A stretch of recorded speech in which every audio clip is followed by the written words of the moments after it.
Hello friends, welcome to my YouTube channel sync math. My name is Kawanjot Singh. Guys, आज की इस video में हम चैप्टर 4 कर रहे हैं, जिसमें हम एक्सरसाइज 4.1 में क्वेश्चन नंबर 2 सॉल्व करेंगे। और क्वेश्चन नंबर 2 के 4 पार्ट हैं गाइस, तो स्टेप बाय स्टेप हम सारे पार्ट इसमें सॉल्व करेंगे इस वीडियो में। तो अगर गाइस आपको एक्सरसाइज 4.1 की फर्स्ट क्वेश्चन की वीडियो चाहिए, उनके पार्ट्स की वीडियो चाहिए, तो इस वीडियो के डिस्क्रिप्शन में उसका लिंक अवेलेबल है, तो वहाँ जाके आप प्रीवियस क्वेश्चन की वीडियो देख सकते हो guys.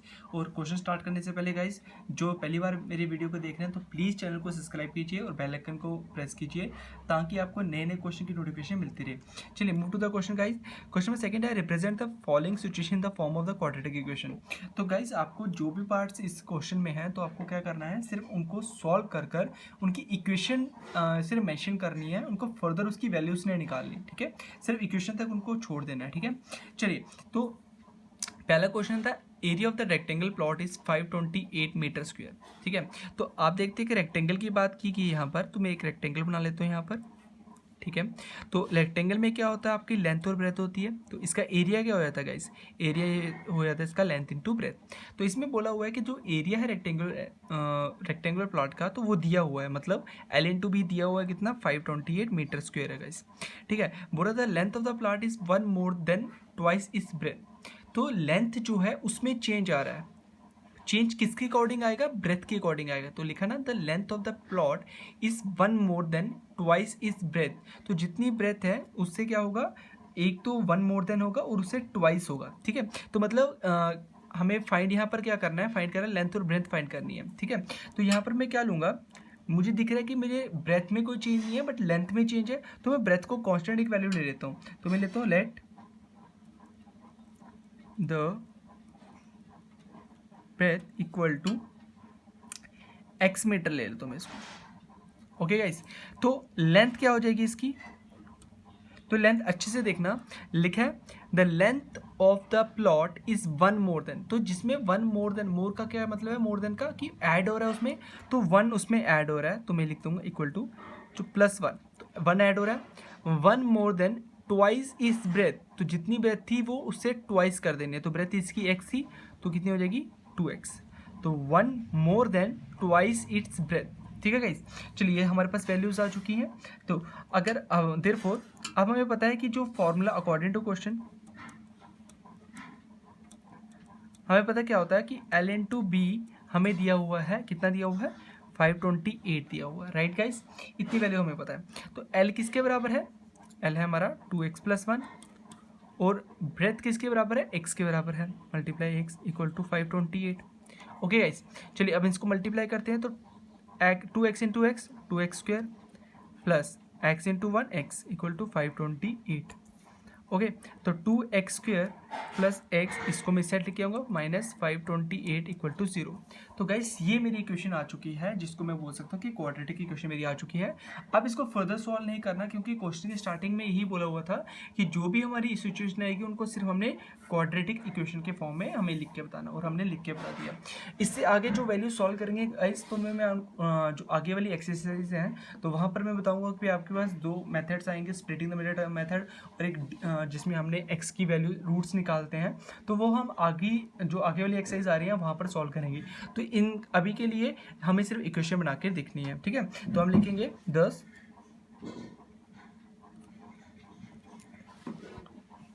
The required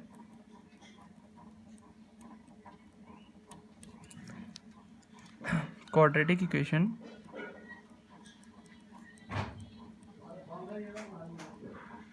is 2x² plus x minus 528 equal to 0। तो गैस, ये हमारे पास इक्वेशन हमारी फाइनली आ चुकी है। ठीक है गैस, तो इस तरह हमने इस क्वेश्चन को सॉल्व करना था गैस।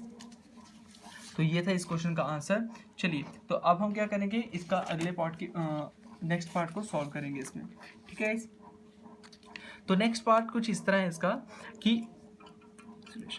ठीक है, क्वेश्चन सेम है, पार्ट इसका है, the product of the 2 consecutive positive integer is 306। तो हमें ये पहले देखना है कि हमारे कंसेक्यूटिव पॉजिटिव इंटीजर्स क्या होते हैं। तो पॉजिटिव इंटीजर्स इसमें प्लस लगा हो, नेगेटिव वैल्यूज ना हो, और कंसेक्यूटिव नंबर्स होते हैं जो हमारे एक के बाद एक आए। ठीक है, सपोज करो मैं फर्स्ट कंसेक्यूटिव नंबर 1 लेता हूँ, तो अगला कौन सा होगा, 2 होगा। ठीक है, अगला कौन सा होगा, 3 होगा। तो मतलब जो एक के बाद आए, तो अब देखो मेरे पास 2 कैसे आया, जो मेरे पास नंबर था उसमें मैंने 1 ऐड किया तो 2 आया, फिर 2 आया, 2 पे 1 ऐड किया 3 आया, 3 पे 1 ऐड करूंगा 4 आया। तो मतलब जो भी नंबर होगा अगर हम उसमें +1 करेंगे तो उसका अगला कंसेक्यूटिव नंबर आ जाएगा। ठीक है गाइस, चलिए तो हमें वो नंबर 2 निकालने हैं कंसेक्यूटिव। तो हम क्या करते हैं, let the 1 consecutive number, suppose करो मैंने यहाँ पर x ले लिया, तो मैंने क्या बोला कि अगला जो कंसेक्यूटिव नंबर निकालना होगा उसमें मैं क्या करूँगा, +1 ऐड करूँगा तो अगला आ जाएगा। तो सेकंड फर्स्ट, तो सेकंड कंसेक्यूटिव नंबर कौन सा होगा, सेकंड कंसेक्यूटिव नंबर होगा x+1। राइट गाइस, चलिए आगे क्या बोला हुआ, the product of the 2 consecutive positive integers is 306। अगर आपके पास जो 2 पॉजिटिव कंसेक्यूटिव इंटीजर्स आए हैं उनका प्रोडक्ट करके आपके पास कितना आ रहा है, 306। तो हम क्या करेंगे, according to the question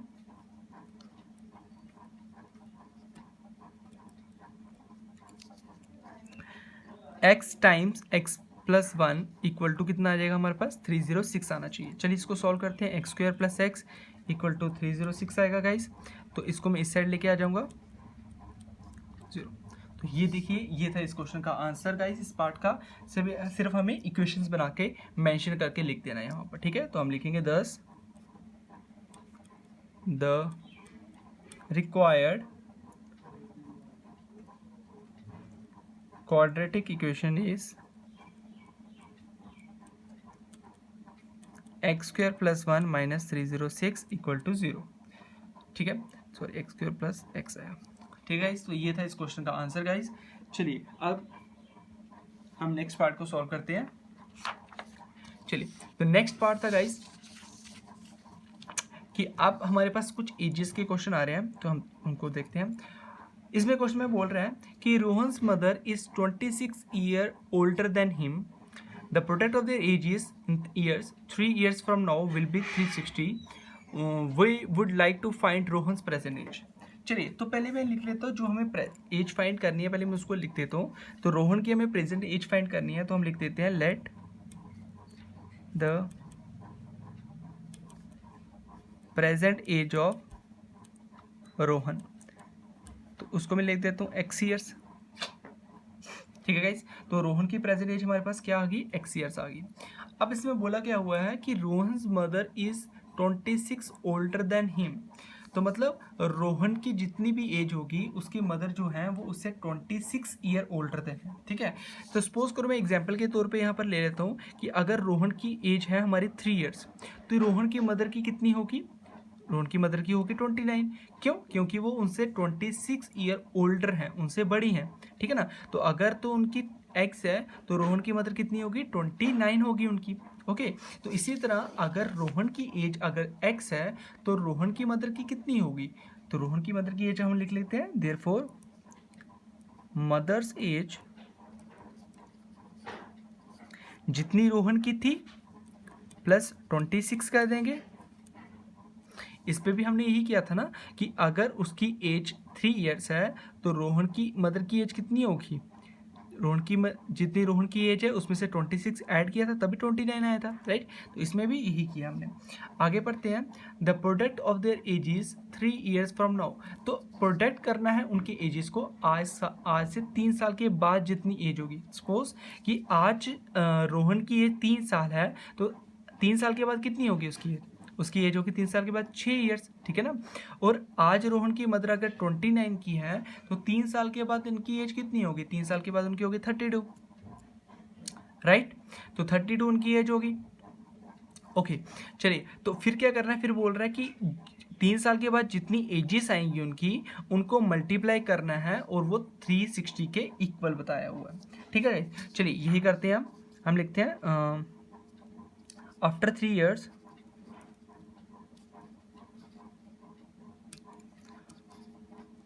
Rohan's as, तो रोहन्स की एज कितनी होगी 3 years आफ्टर 3 year, तो ये होगा x + 3 years। ठीक है। तो उसकी मदर की एज कितनी होगी, तो मदर की पहले कितनी थी x प्लस 26, इसमें 3 और ऐड करेंगे हम, तो ये होगा x plus 26 plus 3 which is x plus 29 years. ठीक है गाइज। अब क्या बोला हुआ है कि जो उनकी एजेस आएंगी 30 साल के बाद, जो कि ये आ चुकी हैं, तो उनका क्या करना हमने प्रोडक्ट करना, और प्रोडक्ट किसके इक्वल होगा, 360 के इक्वल होगा। ठीक है गाइज। तो हम लिखेंगे अकॉर्डिंग टू कंडीशन या question x plus 3 x plus 29 equal to 360। Okay guys. चलिए तो इसको करते हैं, पहले x को करेंगे x प्लस 29 के साथ plus 3 x plus 29 equal to 360। Okay, तो ये आएगा x square plus 29x plus 3x plus 29x equal to 360। Okay, चलिए तो ये आएगा एक्स स्क्वायर आ गया यहाँ पर, 29 प्लस 3 कितना होगा guys, 32 plus 32x। I hope so यहाँ पर ये मिस्टेक हो चुकी है। 29 को जब मैं 3 के साथ करूँगा ना, तो ये मेरा आएगा 87 आएगा गाइस, 87 आएगा ये। ठीक है, तो यहाँ पर कितना आ गया प्लस 87, तो इसको इस साइड लेके आएंगे माइनस 360 इक्वल टू 0।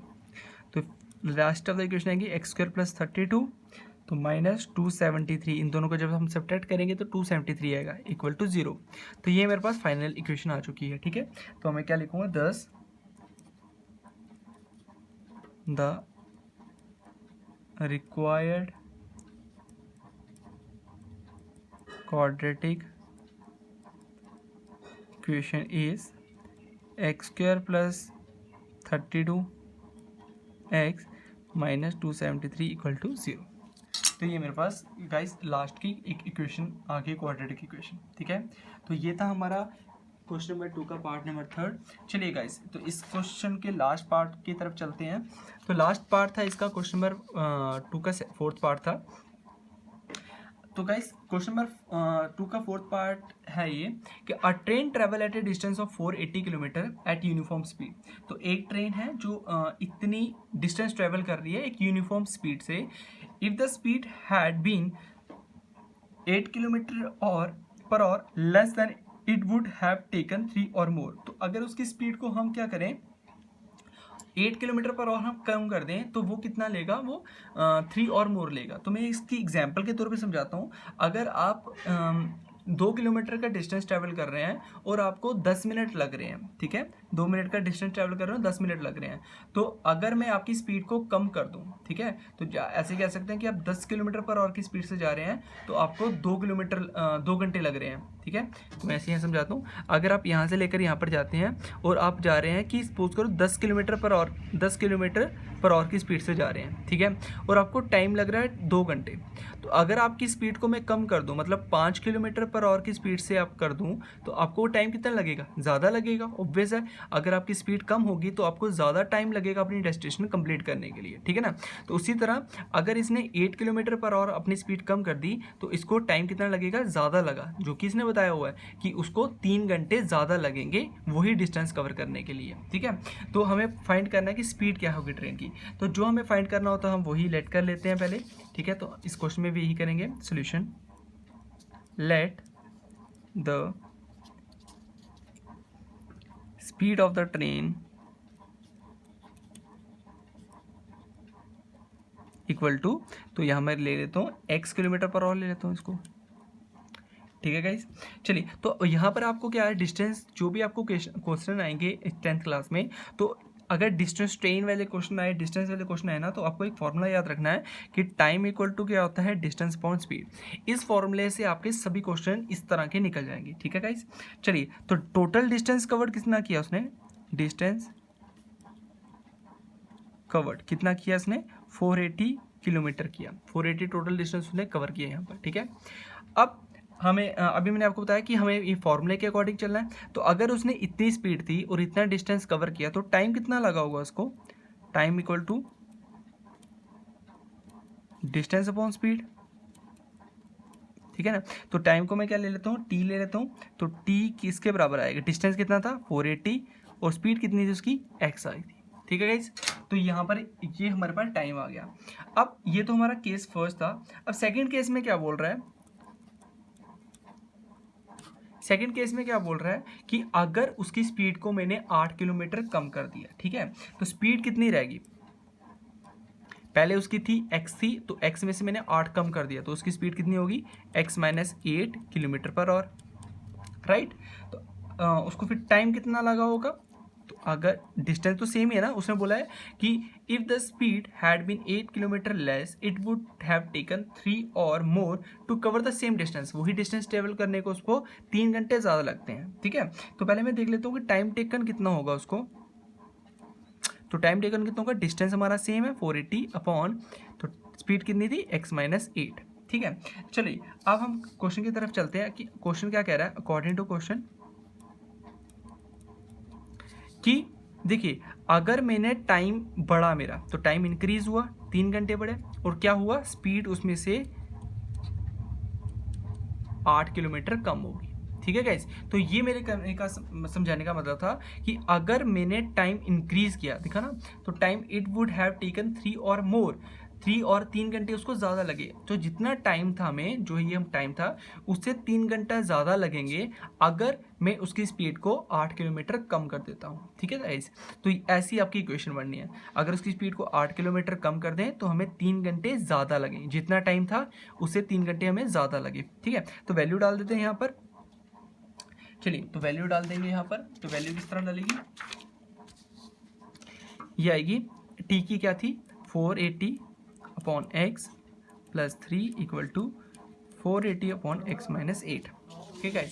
तो ये हमारे पास एक इक्वेशन आ चुकी है। तो इसको इक्वेशन को हम क्या करेंगे, सॉल्व कर लेंगे। तो मैं क्या करूँगा, सिंपली इस इक्वेशन को उस साइड शिफ्ट कर दूंगा। तो ये आएगी 3 equal to 480 upon x minus 8 minus 480 upon x, ठीक है। तो क्या आएगा, 3 इक्वल टू, क्रॉस मल्टीप्लाई करेंगे तो 480x minus 480x minus 8 upon नीचे वाले के साथ मल्टीप्लाई x माइनस 8, ठीक है गाइस। चलिए जल्दी से सॉल्व करते हैं। 3 इक्वल टू, तो क्या आएगा, 480x minus 480x minus minus plus 480 को जब मैं करूँगा, 480 को जब मैं 8 के साथ करूँगा तो ये आएगा 3840 upon x square minus 8x। तो अभी यहाँ पर डिवाइड हो रहा है, वहाँ जाके मल्टीप्लाई होगा, तो ये आएगा 3 times of x square minus 8x equal to, ये कैंसिल आउट हो जाएगा, यहाँ पर क्या बचेगा 3840, ओके। तो यहाँ आएगा 3x स्क्वेयर माइनस 8 3 से 24x 3840, ठीक है गाइस। इसको इस साइड लेके आएंगे तो 3x square minus 24x minus 3840 equal to 0, ठीक है।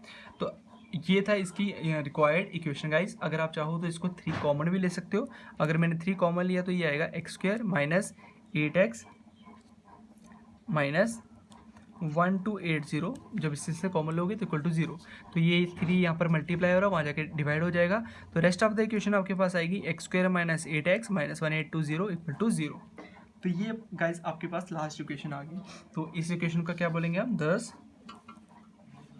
the required quadratic equation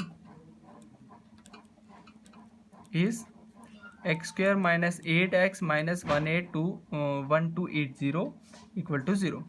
तो गाइस ये थे क्वेश्चन नंबर 2 के सारे पार्ट के आंसर।